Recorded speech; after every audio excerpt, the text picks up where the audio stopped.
नमस्कार. सिटी न्यूजच्या रात्री 10च्या बुलेटिनमध्ये प्रेक्षकांचं मनपूर्वक स्वागत. आज दिनांक 6 नोव्हेंबर 2025 वार गुरुवार. बातमीची सुरुवात करूया सुविचार मालेने. प्रभावाने कथा संपत नाही तर नव्या अध्यायाची सुरुवात होते. आजचा सुविचार आपण बघितला. आता बघूया बातमीपत्रातील ठळक बातम्या. या हेडलाईन्सचे प्रायोजक आहेत बीटीपी यात्रा ग्रुप अमरावती.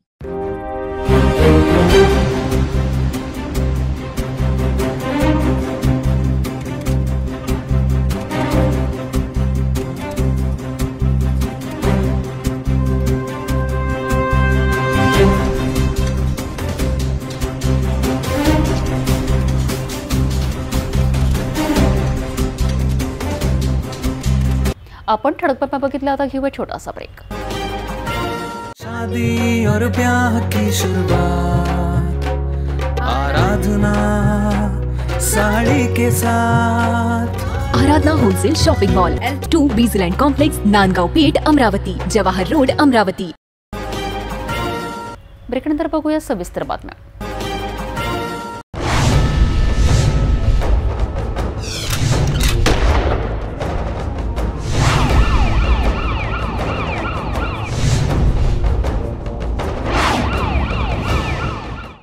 अमरावतीत ITI कॉलेजच्या जवळ असलेल्या 2 गटांमध्ये झालेल्या भांडणात एका विद्यार्थ्याला कोयत्याने मारहाण करण्यात आली. या हल्ल्यात अभिजित रायबोले नामक विद्यार्थी गंभीर जखमी झाला असून त्याच्यावर सध्या अमरावतीच्या सामान्य रुग्णालयात उपचार सुरू आहेत.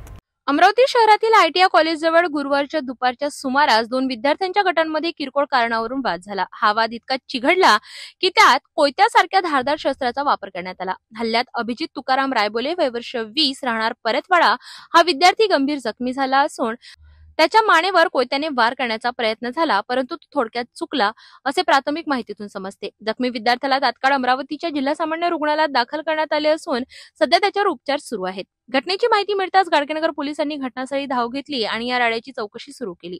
दरम्यान प्रसारमाध्यमांनी जखमी विद्यार्थ्याशी संवाद साधण्याचा प्रयत्न केला असता त्याने काहीही बोलण्यास नकार दिला. या घटनेमुळे ITI परिसरात तणावाचे वातावरण निर्माण झाले असून पोलिसांनी परिस्थितीवर नियंत्रण मिळविले आहे.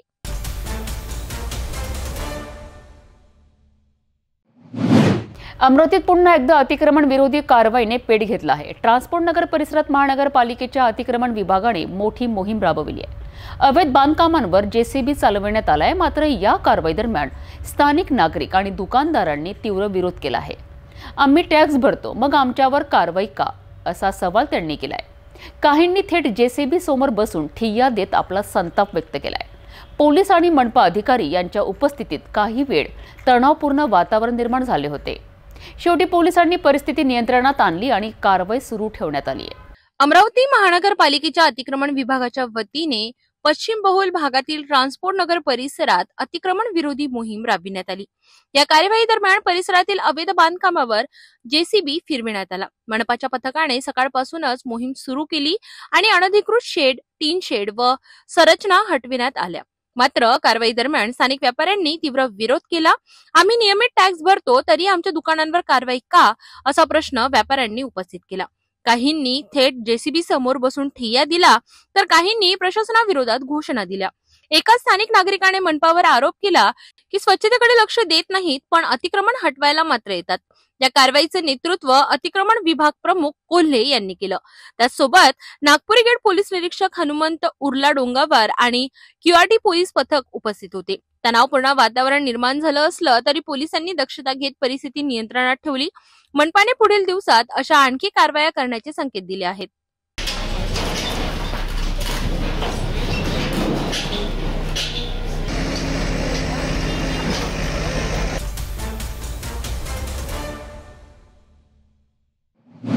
अमरावती जिल्ह्यातील अंशकालीन निदेशकांची दिवाळी अंधारात गेली आहे. 5 महिन्यांपासून मानधन न मिळाल्यामुळे या शिक्षकांची आर्थिक परिस्थिती बिकट झाली आहे.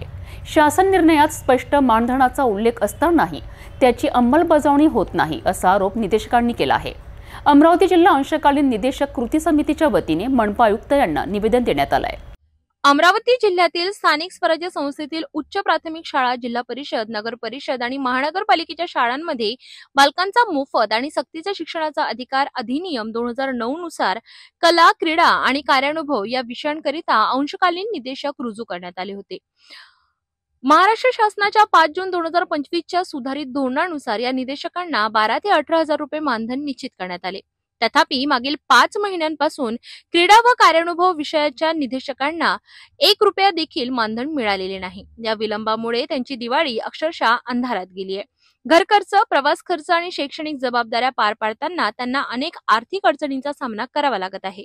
या अन्यायाविरोधात आवाज उठवत अमरावती जिल्हा अंशकालीन निदेशक कृती समितीचे अध्यक्ष एजाज अहमद अब्दुल चाक यांच्या नेतृत्वाखाली मनपा आयुक्तांना निवेदन देण्यात आले। या निवेदनात तातडीने मानधन मिळवून देण्याची मागणी करण्यात आली, अन्यथा निदेशकांना आंदोलनाचा मार्ग स्वीकारावा लागेल असा इशारा समितीने प्रशासनाला दिला आहे।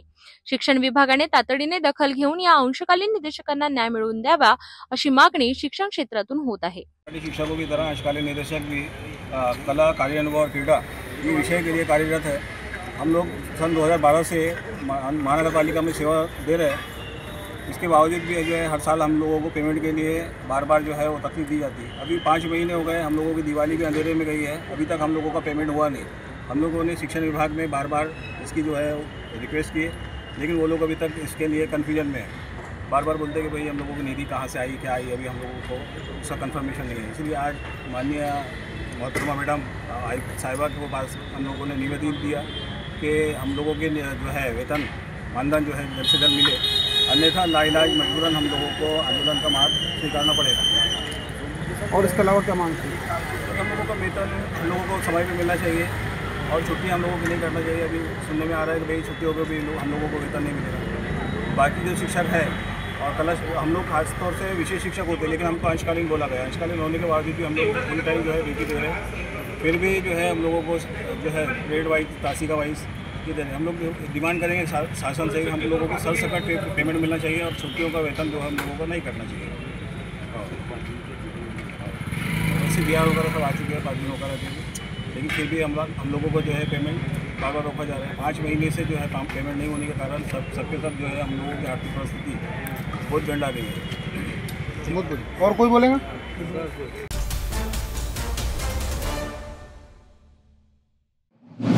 अमरावती शहरात येत्या 8 आणि 9 नोव्हेंबरला होणार आहे एक भव्य आणि दिव्य कार्यक्रम, राज्यस्तरीय महायोग शिबिर आणि योग संमेलन। या शिबिरात 25,000हून अधिक लोक योगाचा लाभ घेणार असून देशभरातील योग साधक अमरावतीत दाखल झाले आहेत। पतंजली योगपीठाचे केंद्रीय प्रभारी परमपूज्य स्वामी परमार्थदेव महाराज स्वतः योग मार्गदर्शन करणार आहेत। या 2 दिवसांच्या योग महोत्सवात अनेक संत, मान्यवर आणि अधिकारी, जनप्रतिनिधी सहभागी होणार आहेत। अमरावती शहरातील श्री शिवाजी शारीरिक शिक्षण महाविद्यालय पंचवटी येथे 8 नोव्हेंबर रोजी पहाटे 5 वाजता भव्य इंटिग्रेटेड योग शिबिर सुरू होणार आहे। या शिबिरात पतंजली योगपीठाचे परमपूज्य स्वामी बाबा रामदेव यांच्या परमशिष्य स्वामी परमार्थदेव महाराज मार्गदर्शन करतील। 9 नोव्हेंबर रोजी सकाळी 9 वाजता संत ज्ञानेश्वर सांस्कृतिक भवन मोर्शी रोड येथे योग महासंमेलन होणार आहे। या कार्यक्रमाचे आयोजक आहेत चंद्रकुमार जाजुदिया, तर सह आयोजक नानकराम नेबनानी। कार्यक्रमाचे उद्घाटन पालकमंत्री चंद्रशेखर बावनकुळे यांच्या हस्ते होईल आणि अध्यक्षस्थानी राहतील खासदार डॉक्टर अनिल बोंडे।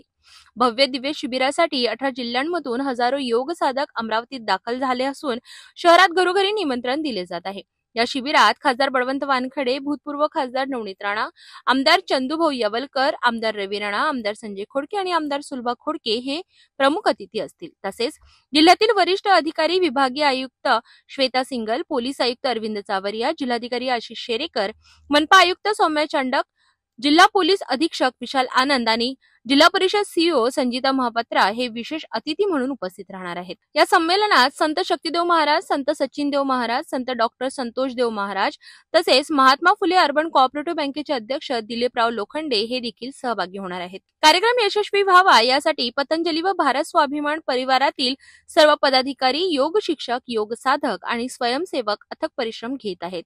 अमरावतीत योगाचा हा दिव्य सोहळा पाहण्यासाठी जनतेत उत्साहाचे वातावरण आहे, अशी माहिती आयोजक पत्रकार परिषदेत देण्यात आली।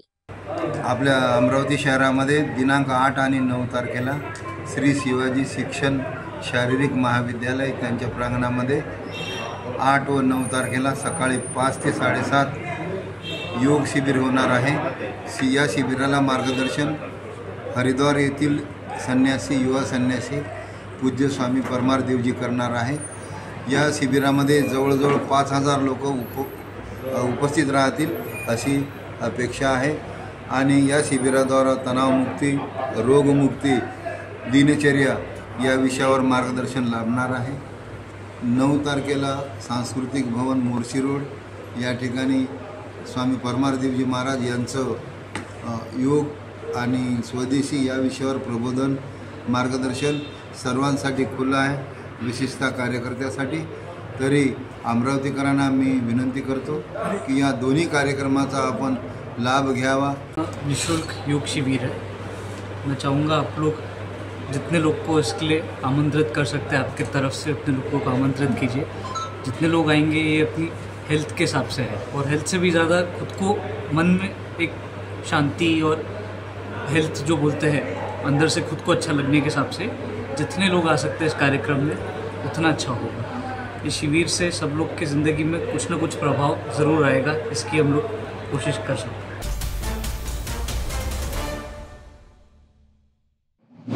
महाराष्ट्र राज्याच्या निवडणूक आयोगाने नुकत्याच नगर परिषद आणि नगरपंचायत निवडणुकांची घोषणा केली आहे। याच पार्श्वभूमीवर सर्वच राजकीय पक्षांनी आपापल्या तयारीला वेग दिला आहे। अमरावती शिवसेना उभाटा गट महानगर प्रमुख प्रवीण हरमकर यांनी आपल्या पक्षाची भूमिका स्पष्ट केली आहे। आगामी निवडणुकीत पक्ष जनतेच्या प्रश्नांवर आणि विकासाच्या मुद्द्यांवर लढणार असल्याचे त्यांनी स्पष्ट केले। पक्षाची भूमिका अशी आहे, आमचे 3 जिल्हा प्रमुख आहेत, नरेंद्र पडोळे, मनोज कळू आणि पराग गोडदे। 3 जिल्हा प्रमुख वेगळ्या जिल्ह्यामध्ये वेगळे त्यांच्याकडे विधानसभा आहे।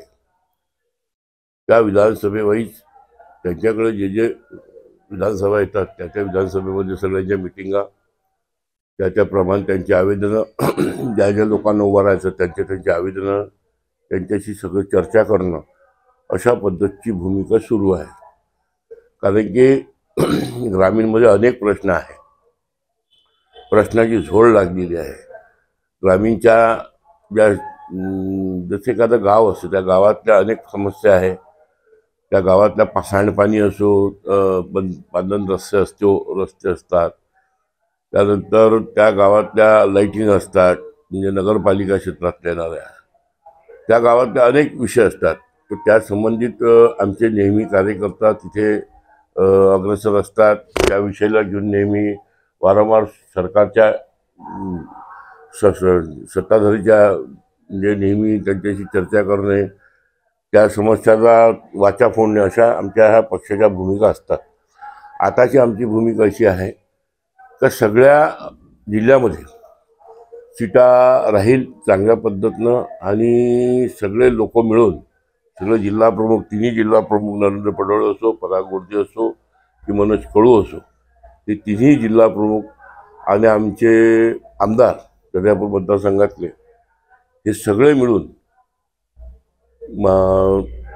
सुधीर सूर्यवंशी हे सगळे लोक आम्ही सगळे लोक ही भूमिका घेऊन पुऱ्या जिल्ह्यामध्ये सगळ्यांशी संपर्क आणि त्या क्षेत्रातलं त्या ग्रामीणमधलं त्या गावातलं आमचं त्याच्यावर काम सुरू आहे। सध्या आम्हाला अजून कोणते इंट्रॅक्शन वरून आले नाही। इंट्रॅक्शन अशा होते का अजून सध्या आमचे जे संपर्क प्रमुख आहे त्यांनी आमची सध्याची वैयक्तिक तयाऱ्या सगळ्यांच्या सुरू आहे। सगळे पक्ष आपापल्या वैयक्तिक तयाऱ्या सुरू आहे। पक्ष जसे आदेश देशील आणि इथले जर स्थानीय जुळवाजुळवी जे होईल त्या पद्धतीनं काम आहे। भविष्यात महानगरपालिका, पंचायत समिती आणि जिल्हा परिषद निवडणुका आहेत, आपली काय भूमिका राहील त्यामध्ये? सध्या महानगरपालिका इलेक्शन सध्या नाही आहे, सध्या जिल्हा परिषद नाही आहे, सध्या नगरपालिका पंचायत समिती अशा ह्या निवडणुका आहे। महानगरपालिकेच्या निवडणुका ह्या आमच्या क्षेत्रात अमरावती जिल्ह्यामध्ये अमरावती शहरात भंडारा महानगरपालिका अमरावती महानगरपालिकामध्ये येते, ज्यामध्ये विधानसभा अमरावती आणि भंडारा ह्या 2 विधानसभा येतात। त्याची जबाबदारी माझ्याकडे राहील। त्यावेळेस जे चित्र होईल त्यावेळेस त्या पद्धतीने आम्ही काम करू। अजूनही आमची जुळवाजुळ हे वगैरे सुरू आहे। सगळे कार्यकर्ते एखादा मेळावा ज्या ठिकाणी उमेदवार आहे, ज्या ठिकाणी उमेदवार स्वतःहून येत आहे अशा ठिकाणी आमची मिटिंगा वगैरे सुरू आहे। येत्या महानगरपालिकामध्ये अनेक विषय आहे महानगरपालिकेचे, त्या विषयावर आमची चर्चा, त्या प्रभागातल्या समस्या, असे आमचे जे कार्यकर्ते आहेत, शाखा प्रमुख म्हणा, विभाग प्रमुख म्हणा, प्रभाग प्रमुख म्हणा, उपशहर प्रमुख म्हणा, ह्या सगळ्या आमची एक लिंक असते. त्या पद्धतीनं आमचं काम असते सुरू. आणि राहिला विषय युतीचा विषय हा पक्ष जो आमच्या पक्षाचा जो आदेश असते त्या आदेशावर आम्ही काम करतो. अगर पक्षाने आम्हाला सांगितलं तुमच्या स्थानिक लेवलवर तुम्ही काही करा, तर मग आम्ही इथल्या स्थानिक नेते, जसा काँग्रेस असो, जशी आमची युती आहे सध्या, काँग्रेस असो, राष्ट्रवादी असो आणि शिवसेना असो, ह्या तिन्ही पक्षाची काय युती होते, कशी युती होते, त्या स्थानिकमध्ये वाटाघाटी असतात, ह्या सगळ्या ह्या वेळेवरचा विषय असतो. येत्या 10 तारखेला नगरपंचायतसाठी अर्ज भरणार आहे. आपल्याकडून पक्षाकडून किती उमेदवार अर्ज भरतील? सगळे उमेदवार जिथे इलेक्शन असतात तिथले सर्व लोक आमची इलेक्शन म्हणजे फॉर्म भरतात. आपण जनतेत कोणते मुद्दे घेऊन यावेळेस निवडणुकीसाठी समोर जावा? निवडणुकीमध्ये सगळ्यात जास्त निवडणूक जसं नगरपालिका, नगरपंचायतमध्ये जे तिथले स्थानिक मुद्दे असतात त्याच्यावर इलेक्शन होते. आणि तिथलेच मुद्दे जे असतात त्या स्थानिक लोकांचे मुद्दे घेऊनच आम्ही नगरपंचायतमध्ये समोर जाईल.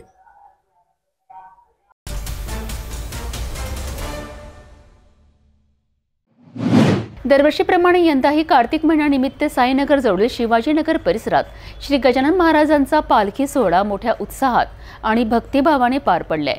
या सोहळ्यात शेकडो भाविकांनी सहभाग घेतला आणि वातावरण गजाननमय झाले आहे. भजन, कीर्तन आणि दिंडीच्या तालावर गजानन महाराजांच्या जयघोषाने संपूर्ण परिसर दुमदुमून गेलाय. पालखी मार्ग फुलांच्या आरासेने सजवला होता, तर ठिकठिकाणी पालखीचे स्वागत करून पूजा अर्चना करण्यात आली. या धार्मिक सोहळ्यात अनेक मान्यवरांनी उपस्थित राहून भक्तिमय वातावरण अधिक रंगतदार केलेत.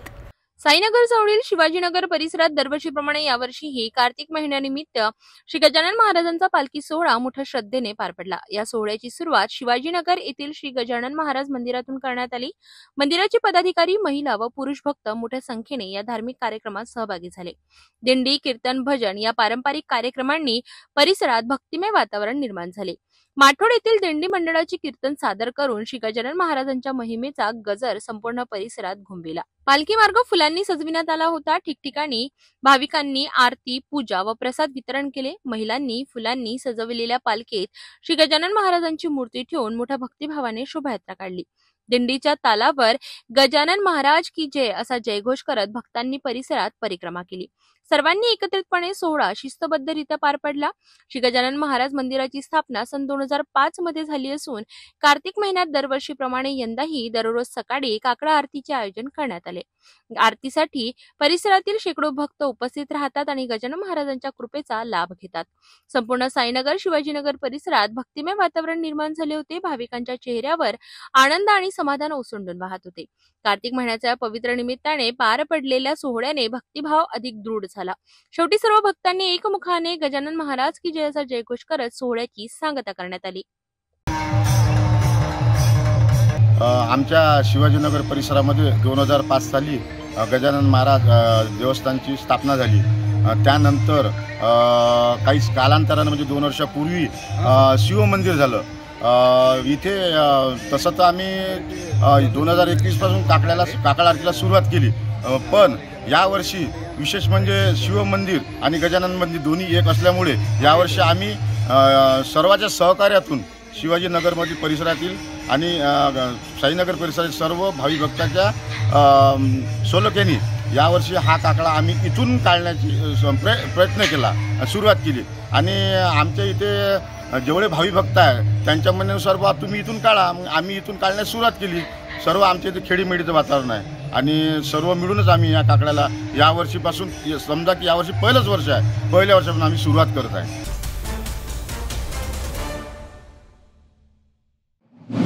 धारणी तालुक्यात जिल्हा परिषद शाळांमध्ये सुट्टीनंतरचा पहिलाच दिवस होता. विद्यार्थी उत्साहाने शाळेत आले, परंतु काही शाळांमध्ये शिक्षक आणि मुख्याध्यापक मात्र बेपत्ता राहिलेत. मेळघाट सारख्या दुर्गम भागात जिथे शिक्षण हीच एक मोठी लढाई आहे, तिथेच काही शिक्षकांनी सरकारी नियमांचा सर्रास भंग केला आहे. काही शाळा उघडल्याचं नाहीत, काही ठिकाणी शिक्षक दुपारनंतर पोहोचलेत, तर काही प्रभारी केंद्रप्रमुखांनी तर मनमानीचेच साम्राज्य उभारले आहे. डहाणू तालुक्यात जिल्हा परिषद शाळांमध्ये दिवाळी सुट्टीनंतरचा आजचा पहिला दिवस होता. विद्यार्थ्यांनी मोठ्या उत्साहाने शाळेत हजेरी लावली, पण काही शाळांमध्ये मुख्याध्यापक आणि शिक्षक मात्र अनुपस्थित होते. स्त्रोतांकडून मिळालेल्या माहितीनुसार काही शाळांमध्ये शिक्षक दुपारच्या सुट्टींपर्यंत पोहोचले नव्हते. डहाणू तालुक्यातील कंत्राटी शिक्षकांनी जर वेळेवर शाळा उघडल्या नसत्या तर काही शाळांचे कुलूप आजही बंद राहिले असते. काही गावांमध्ये मुख्याध्यापक बदली झाल्यानंतरही त्यांनी नवीन ठिकाणी रुजू होण्यास नकार दिला आहे, तर काही शिक्षक अशा शाळांमध्ये काम करत आहेत जिथे विद्यार्थ्यांना नीट शिकवण्याची जबाबदारीही ते पार पाडत नाहीत. हे सर्व प्रकार शिक्षण व्यवस्थेच्या मूलभूत तत्वांना धक्का देणारे आहेत. मेळघाट सारख्या संवेदनशील भागात अशा प्रकारची शिक्षणातील बेफिकिरी गंभीर आहे. हे प्रकरण शिक्षण खात्याच्या वरिष्ठ अधिकाऱ्यांनी गांभीर्याने घेणे अत्यावश्यक आहे.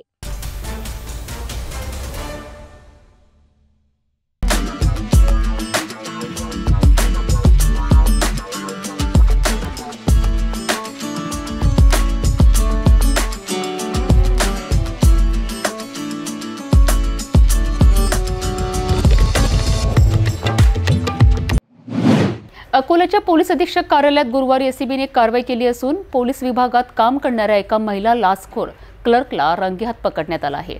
ही कारवाई पोलीस अधीक्षक कार्यालयात झाली असल्याने या ठिकाणी काही काळ मोठा गोंधळ माजला होता. मिळालेल्या माहितीनुसार संबंधित महिला क्लर्कचं काम करीत होती. तक्रारदाराकडून तक्रार फाईल पास करण्यासाठी तब्बल 8,000 रुपयांची लाच मागितली होती. तक्रारदाराने लाच घेण्यास नकार देत थेट अमरावती एसीबी कार्यालयात धाव घेतली आणि तक्रार नोंदवली. एसीबीकडून झालेल्या पडताळणीत लाच मागण्याचं स्पष्ट झाल्यानंतर एसीबीने सापळा रचून तिला पोलीस अधीक्षक कार्यालयातच लाच घेताना रंगेहात पकडले आहे. या घटनेनंतर संपूर्ण पोलीस विभागात एकच खळबळ उडाली असून एसीबीकडून पुढील तपास सुरू आहे. अकोल्याच्या पोलीस अधीक्षक कार्यालयात गुरुवारी एक घटना घडली. एसीबी अमरावतीच्या पथकाने पोलीस विभागातील महिला क्लर्कला 8,000 रुपयांची लाच घेताना रंगेहात पकडलं. मिळालेल्या माहितीनुसार तक्रारदाराची एक फाईल मंजुरीसाठी संबंधित क्लर्ककडे होती. ती फाईल पास करण्यासाठी लाच मागितल्याचं स्पष्ट झालंय. तक्रारदाराने याबाबत अमरावती एसीबी कार्यालयात तक्रार दाखल केली. एसीबीने पडताळणी केली असता महिला क्लर्कने खरंच लाच मागितल्याचं सिद्ध झालं. त्यानंतर गुरुवारी दुपारी एसीबीच्या अधिकाऱ्यांनी सापळा रचून पोलीस अधीक्षक कार्यालयातच कारवाई केली. कारवाई दरम्यान काही काळ या ठिकाणी मोठी गर्दी झाली होती. अधिकारी आणि कर्मचारी यांनाही ही कारवाई पाहून धक्का बसला. सध्या आरोपी महिला क्लर्क हिला ताब्यात घेतलं असून तिच्यावर लाचलुचपत प्रतिबंधक कायद्यानुसार गुन्हा नोंदविण्यात आलाय.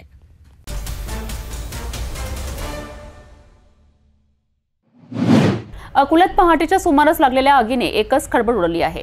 शहरातील प्रसिद्ध जे मॉल आगीत जळून खाक झाला आहे. आगीचं रुद्ररूप पाहून परिसरातील नागरिक भयभीत झाले होते. सुदैवाने कोणतीही जीवितहानी झाली नाही, मात्र लाखो रुपयांचं नुकसान झाल्याचं प्राथमिक अंदाज वर्तविण्यात आला आहे. अकोला शहरातील कपडा बाजार परिसरात असलेल्या जे मॉलला गुरुवारी पहाटेच्या सुमारास भीषण आग लागली. सुरुवातीला मॉलमधून धुराचे लोड बाहेर येताना दिसले आणि काही क्षणातच आगीने रौद्ररूप धारण केले. ही आग एवढी प्रचंड होती की काही वेळातच संपूर्ण परिसर धुराने भरून गेला. घटनेची माहिती मिळताच अकोला अग्निशमन दलाच्या गाड्या घटनास्थळी दाखल झाल्या. अग्निशमन दलाच्या जवानांनी तब्बल 2 ते 2.5 तासांच्या प्रयत्नानंतर आगीवर नियंत्रण मिळविलं. सुदैवाने या घटनेत कोणतीही जीवितहानी झाली नाही, मात्र 50 ते 60 लाख रुपयांचं नुकसान झाल्याचा अंदाज वर्तविला जात आहे. आगीचं नेमकं कारण अद्याप स्पष्ट झालेलं नाही, पण शॉर्ट सर्किटमुळे ही आग लागली असावी असा प्राथमिक अंदाज व्यक्त केला जातोय. घटनेनंतर परिसरात मोठी गर्दी जमली होती आणि नागरिकांमध्ये भीतीचं वातावरण पसरलं होतं. सध्या पोलीस आणि अग्निशमन दलाकडून तपास सुरू आहे.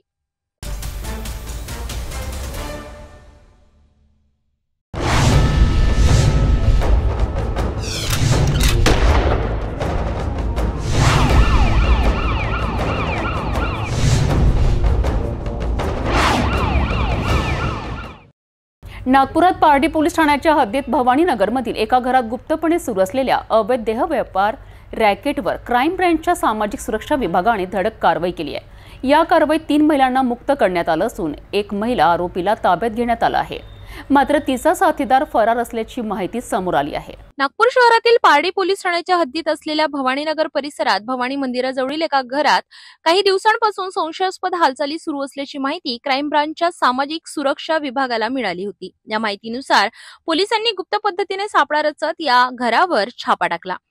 तपासादरम्यान पोलिसांना अवैध देह व्यापार चालविण्याचा पुरावा मिळाला. या कार्यवाहीत 3 महिलांना मुक्त करण्यात आलं असून देह व्यापार चालविणाऱ्या एका महिलेला ताब्यात घेण्यात आला आहे. तिचा एक साथीदार मात्र पोलीस येण्यापूर्वीच पसार झाला असल्याचे सांगण्यात येत आहे.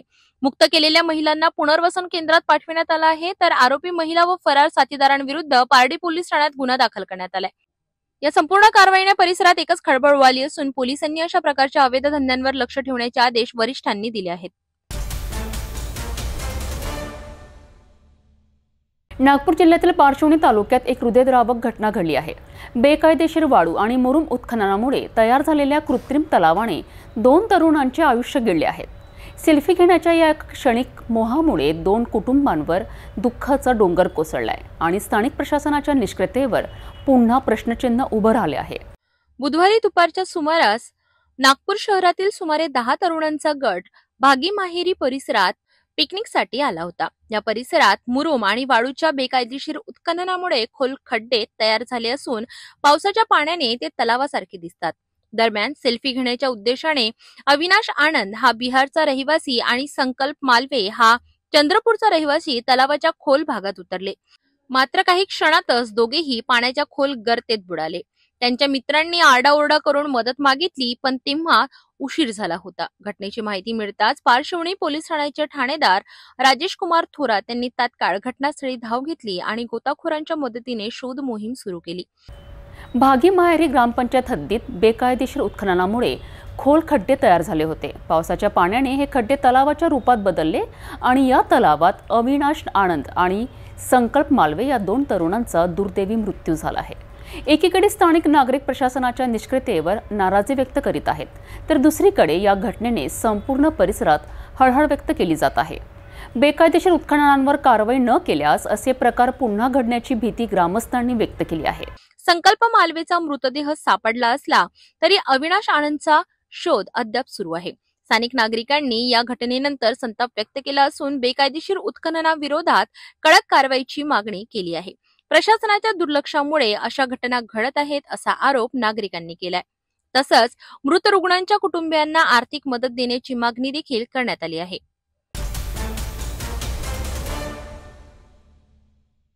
नागपूर गुन्हे शाखेच्या युनिट क्रमांक 1 ने घरफोडी करणाऱ्या 2 आरोपींना ताब्यात घेत मोठी कामगिरी बजावली आहे. अजनी पोलीस ठाणे हद्दीतील एका गुन्ह्याने काही दिवसांपासून परिसरात खळबळ उडवली होती.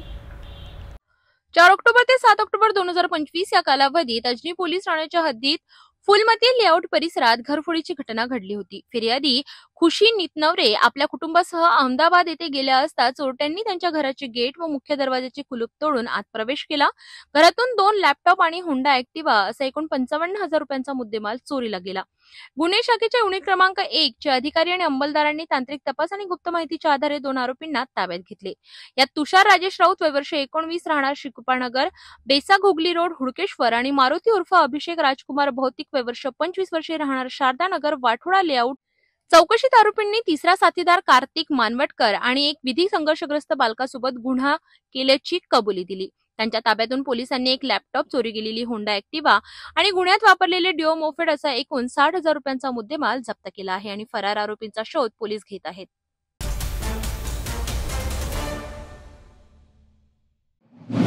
बुलढाणा जिल्ह्यातील मेहकर तालुक्यातील खंडाळा गावात जय जगदंबा मातेची एकदिवसीय यात्रा अतिशय भक्तिभावाने आणि उत्साहात पार पडली आहे. दरवर्षीप्रमाणे यंदाही या यात्रेला हजारो भाविकांचा उत्स्फूर्त प्रतिसाद लाभला आहे. पहाटेपासूनच खंडाळा गावात भक्तिमय वातावरण निर्माण झाले होते. जय जगदंबा मातेच्या दर्शनासाठी आसपासच्या गावांमधनं तसेच लांबवरच्या भागातून भाविकांनी मोठ्या संख्येने हजेरी लावली. बुलढाणा जिल्ह्यातील मेहकर तालुक्यातील खंडाळा येथे दरवर्षीप्रमाणे यंदाही जय जगदंबा मातेची एकदिवसीय यात्रा संपन्न झाली. पहाटेपासूनच गावात धार्मिक आणि उत्सवी वातावरण निर्माण झाले होते. नवसाला पावणाऱ्या जय जगदंबा मातेच्या दर्शनासाठी परिसरातील आणि दूरवरच्या गावांमधून हजारो भाविकांनी मोठ्या श्रद्धेने हजेरी लावली. भक्तांसाठी पिण्याचे पाणी, बसण्याची व्यवस्था तसेच सुरक्षेची काटेकोर तयारी करण्यात आली होती. जय जगदंबा माता ही नवसाला पावणारी देवी म्हणून ओळखली जाते आणि तिच्या दर्शनाने भाविकांचे मनोबल वाढते अशी श्रद्धा आहे. यात्रेच्या पार्श्वभूमीवर सकाळ ते सायंकाळपर्यंत जगदंबा माता संस्थान येथे मोफत आरोग्य शिबिर आणि रोग निदान शिबिर आयोजित करण्यात आले होते. यात्रेच्या निमित्ताने मोफत आरोग्य तपासणी शिबिर, पिण्याच्या पाण्याची व्यवस्था आणि विविध सोयी उपलब्ध करून देण्यात आल्या. ग्रामस्थ आणि युवक मंडळाच्या अथक परिश्रमामुळे संपूर्ण कार्यक्रम अत्यंत यशस्वीरित्या पार पडलाय। जय जय जगदंबा या जयघोषाने संपूर्ण खंडाळा गाव भक्तीच्या रंगात रंगून गेले होते। या शिबिराचे आयोजन आरोग्य कुटुंब कल्याण राज्यमंत्री प्रतापराव जाधव यांच्या संयुक्त विद्यमाने आणि SBI फाउंडेशनच्या सहकार्याने करण्यात आले। शिबिरात BP, शुगर, रक्त तपासणी आदी सेवा मोफत देण्यात आल्या। याशिवाय संतोष अंभोरे मित्रमंडळ यांच्या पुढाकाराने छबिले हॉस्पिटल, प्रसूतीगृह आणि बाल रुग्णालयाच्या संयुक्त विद्यमाने आणखी एक आरोग्य शिबिर घेण्यात आले। दोन्ही शिबिरांना नागरिकांनी उत्स्फूर्त प्रतिसाद दिला। यात्रेच्या दिवशी खंडाळा गाव जयघोषाने दुमदुमले होते। जय जय जगदंबा, जय जय जगदंबा या जयघोषाने संपूर्ण परिसर भक्तिमय झाला। ग्रामस्थ आणि युवक मंडळाच्या प्रयत्नांमुळे संपूर्ण कार्यक्रम शिस्तबद्ध, सुंदर आणि भक्तिपूर्ण वातावरण पार पडला।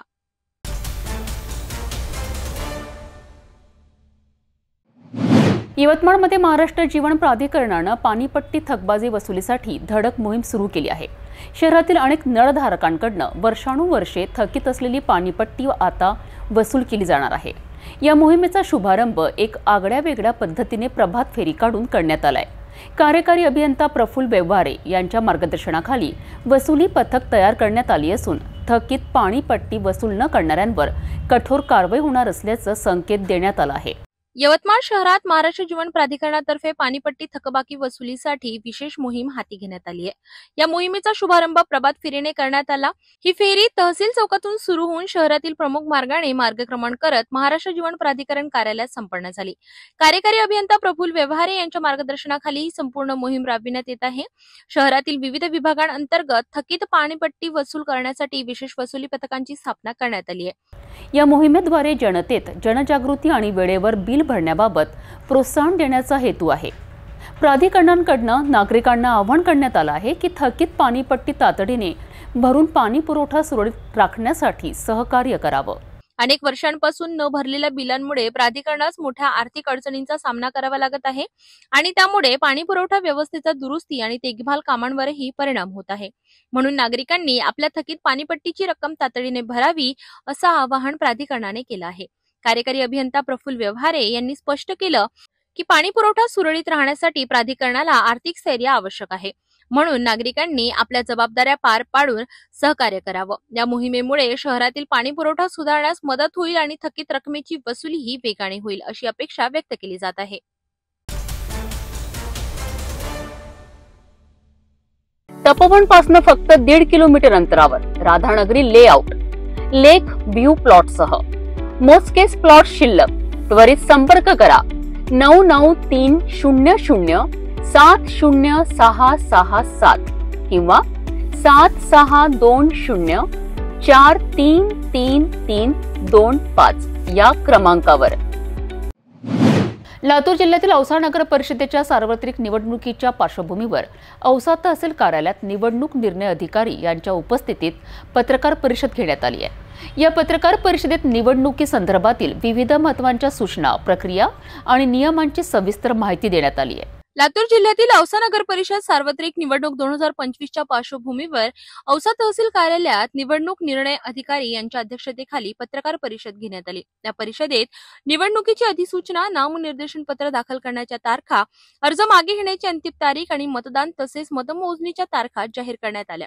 निवडणूक निर्णय अधिकारी यांनी पत्रकारांशी संवाद साधताना सांगितले की निवडणुकीदरम्यान पारदर्शकता आणि निष्पक्षता राखण्यासाठी सर्व उपाययोजना करण्यात येणार आहेत। मॉडेल कोड ऑफ कंडक्ट म्हणजेच आचारसंहिता लागू करण्यात आली असून कोणत्याही प्रकारच्या गैरप्रचारावर किंवा पैशांच्या वापरावर कडक कारवाई केली जाईल। तसेच मतदारांनी आपला मतदानाचा हक्क प्रामाणिकपणे बजावावा आणि शांततेत निवडणूक पार पाडण्यासाठी प्रशासन आणि पोलीस विभाग सज्ज असल्याचेही त्यांनी सांगितले। सर्व मतदान केंद्रांवर CCTVद्वारे देखरेख ठेवली जाणार आहे।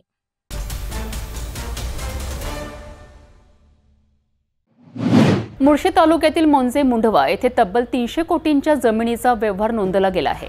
या व्यवहारावर साधारणतः 21 कोटी रुपयांची स्टॅम्प ड्युटी भरायची होती, परंतु ती पूर्णतः माफ करण्यात आल्याचं समोर आलं आहे।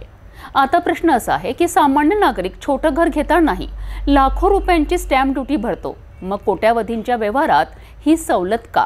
आणि सर्वात मोठा प्रश्न, हा व्यवहार राज्याचे उपमुख्यमंत्री अजित पवार यांच्या चिरंजीवाचा असल्याने का अशी विशेष सवलत देण्यात आली आहे? या प्रकरणामुळे राजकीय वर्तुळात एकच खळबळ उडाली आहे। मुळशी तालुक्यातील मौजे मुंडवा येथे 300 कोटी रुपयांची जमीन खरेदी नोंदणी झाली। या व्यवहारावर साधारण 21 कोटी रुपयांची स्टॅम्प ड्युटी भरायची होती, पण ती केवळ 500 रुपयात पूर्ण करण्यात आली, असा गंभीर आरोप करण्यात आला आहे। शिवसेना ठाकरे गटाचे नेते अंबादास दानवे यांनी म्हटले की हा व्यवहार उपमुख्यमंत्री अजित पवारांचे पुत्र पार्थ पवार यांच्या कंपनीचा आहे। 1800 कोटींच्या किमतीची जमीन फक्त 300 कोटी रुपयात घेण्यात आली आणि या कंपनीचे भांडवल फक्त 1 लाख रुपये असूनही त्यांनी IT पार्क आणि डेटा सेंटर उभारण्याची योजना दाखवली। दानवे यांनी आणखी गंभीर आरोप केला आहे की उद्योग संचालनालयाने फक्त 48 तासात स्टॅम्प ड्युटी माफ केली आणि केवळ 27 दिवसात हा संपूर्ण व्यवहार पूर्ण झाला। या प्रकरणावरून विरोधकांनी अजित पवार आणि पार्थ पवार यांच्यावर तीव्र हल्लाबोल केला आहे। मुख्यमंत्री देवेंद्र फडणवीस यांनी मात्र या प्रकरणाची दखल घेतली असून ते म्हणाले आहेत की मी महसूल विभाग, IGR आणि लँड रेकॉर्ड कडून सर्व माहिती मागविली आहे, प्राथमिक चौकशीचे आदेश दिले आहेत। जर अनियमितता आढळली तर अतिशय कडक कारवाई होईल। असं आहे की या प्रकरणाच्या संदर्भात सगळी माहिती मी मागवलेली आहे। महसूल विभाग असेल, IGR असेल, लँड रेकॉर्ड्स असतील, या संदर्भातली सगळी माहिती मी मागवलेली आहे। या संदर्भातले योग्य ते चौकशीचे आदेश देखील मी दिलेले आहेत आणि ही सगळी माहिती आणि जी काही प्राथमिक चौकशी आहे त्याच्या आधारावर या संदर्भात जी काही तुम्हाला सांगायचं ते मी सांगणार आहे। त्यामुळे अद्याप माझ्याकडे पूर्ण माहिती आलेली नाही। प्रायमा फेसी जे मुद्दे समोर येत आहेत ते मुद्दे गंभीर आहेत, त्याच्यामुळे त्याची योग्य प्रकारची माहिती घेऊनच बोललं पाहिजे। त्या दृष्टीनं मी ही माहिती आज सगळी माझ्याकडे येणार आहे। ती माहिती आल्यानंतर तुम्हाला या संदर्भात शासनाची पुढची दिशा काय, याच्यात कारवाई काय आहे, या सगळ्या गोष्टी सांगण्यात येतील। हायड्रोजन बॉम्ब संदर्भामध्ये असं आहे, पहिली गोष्ट अशी आहे की या संदर्भात उपमुख्यमंत्री ही अशा कुठल्या प्रकाराला पाठीशी घालतील असं माझं मत नाही, कारण या संदर्भात आमच्या सरकारचं एकमत आहे।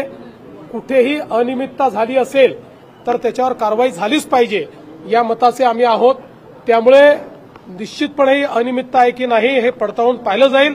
अनियमितता असेल तर त्याच्यावर अतिशय कडक कारवाई ही केलीच जाईल। दरम्यान पार्थ पवार यांनी फोनवरून प्रतिक्रिया देताना सांगितले की मी कोणताही गैरव्यवहार केलेला नाही, मात्र या प्रकरणाबाबत अधिक माहिती देण्यास त्यांनी नकार दिला। आता या संपूर्ण व्यवहारावरून राज्याच्या राजकारणात नवीन वादळ उठले आहे आणि लोकांमध्ये प्रश्न उपस्थित होतोय, सामान्य नागरिक लाखो रुपये भरतो पण नेत्यांच्या कंपन्यांना सवलत का?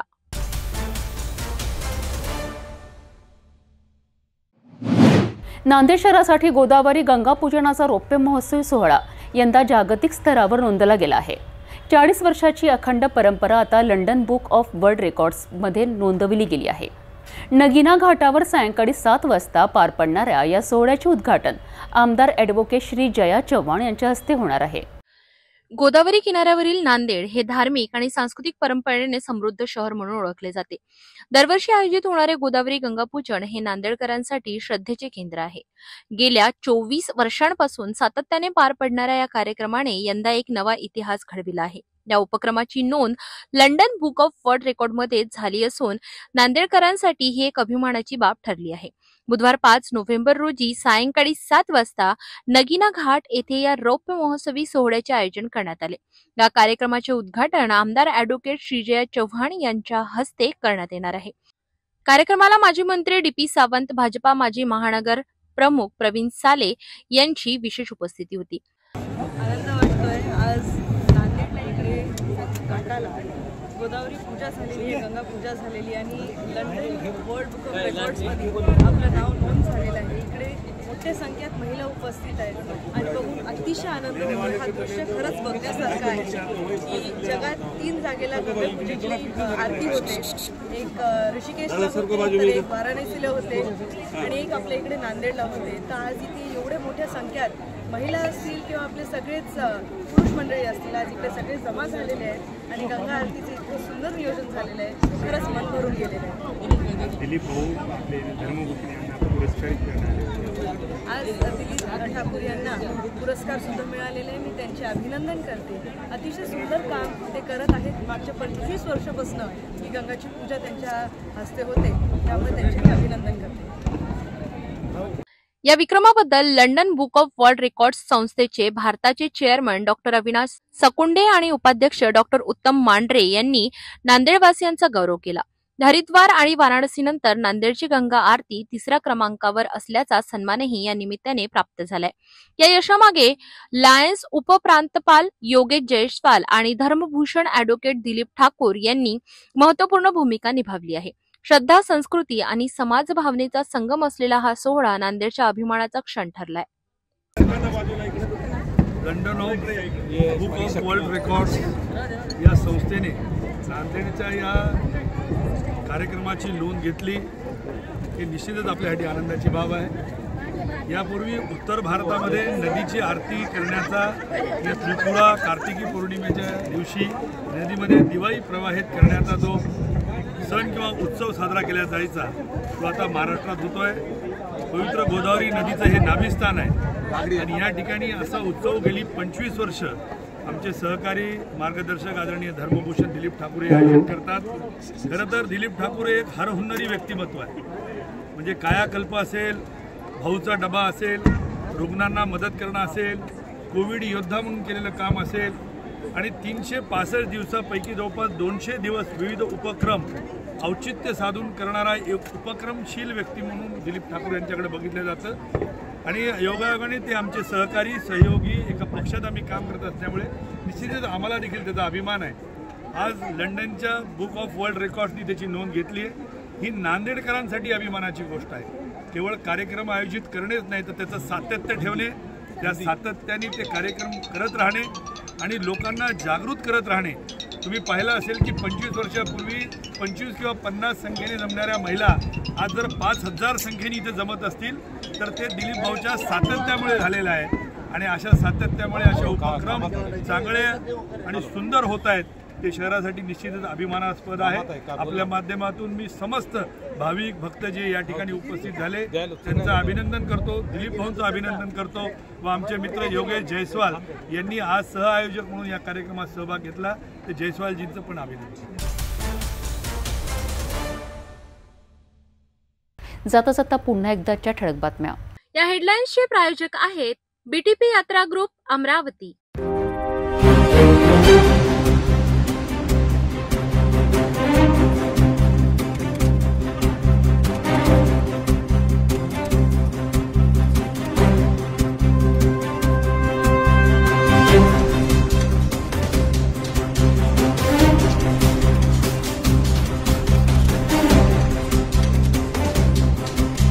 आपण आता स्टीन चॅनल आपल्या टीव्हीवरही बघू शकता. यामध्ये next channel 117, Jio channel 872, GTPL channel 73, Fastway channel 256 वर बघू शकाल. आता अमरावती जिल्ह्यानंतर विदर्भ आणि महाराष्ट्राचे दर्शक घर बसल्या आपल्या केबल टीव्हीवर सिटी न्यूज बातमी पाहू शकाल. यामध्ये Chhatrapati Sambhajinagar NST setup box number 14, Yavatmal setup box number 12, Washim setup box number 26, Nanded setup box number 17, Mahur setup box number 7, Akola RC setup box number 899 वर बघू शकाल. लवकरच आम्ही आपल्यापर्यंत पोहोचणार आहोत. जर आपल्या टीव्हीवर सिटी न्यूज दिसत नसेल तर आपण आपल्या केबल ऑपरेटरशी संपर्क करावा. आपण सिटी न्यूज कवरेजच्या व्यतिरिक्त यूट्यूब, फेसबुक, इंस्टाग्राम आणि ट्विटरवर बघू शकता. याकरिता सोशल मीडिया अकाउंट सबस्क्राईब करा, फॉलो करा, लाईक करा. यूट्यूब अकाउंट सबस्क्राईब करण्याकरिता सबस्क्राईब बटनाला क्लिक करा आणि बेल आयकॉन दाबायला विसरू नका, कारण स्वतःचे समाचार आपल्यापर्यंत पोहोचणार आहेत. तसेच तुमचे फेसबुक पेज लाईक करा, इंस्टाग्राम आणि ट्विटर हँडल फॉलो करा. आपण व्हॉट्सॲपवर सुद्धा सूचना देऊन न्यूज प्राप्त करू शकता. व्हॉट्सॲप नंबर स्क्रीनवर येत आहे. हे बातमीपत्र एवढ्यावरच थांबूया. पुन्हा भेटूया नवीन घडामोडीसोबत. आपण बघत राहा फक्त सिटी न्यूज. हर खबर पर पैनी नजर, हर मुद्दे पर सटीक वार, यही है सिटी न्यूज की पहचान. जहाँ सच्चाई की आवाज दबाई जाती है वहाँ सिटी न्यूज उठाता है सवाल. हर स्क्रीन पर, हर प्लेटफॉर्म पर हमारी मौजूदगी बोलती है. सिटी न्यूज हमेशा सच के साथ. अस्वीकरण. सिटी न्यूज चॅनलवर राजकीय, सामाजिक, धार्मिक कार्यकर्ते, प्रशासकीय अधिकारी, कर्मचारी किंवा कोणत्याही व्यक्तीने व्यक्त केलेली विचार अथवा माहिती ही त्यांची वैयक्तिक मते आहेत. त्या मतांशी सिटी न्यूज चॅनलची सहमती असणे आवश्यक नाही.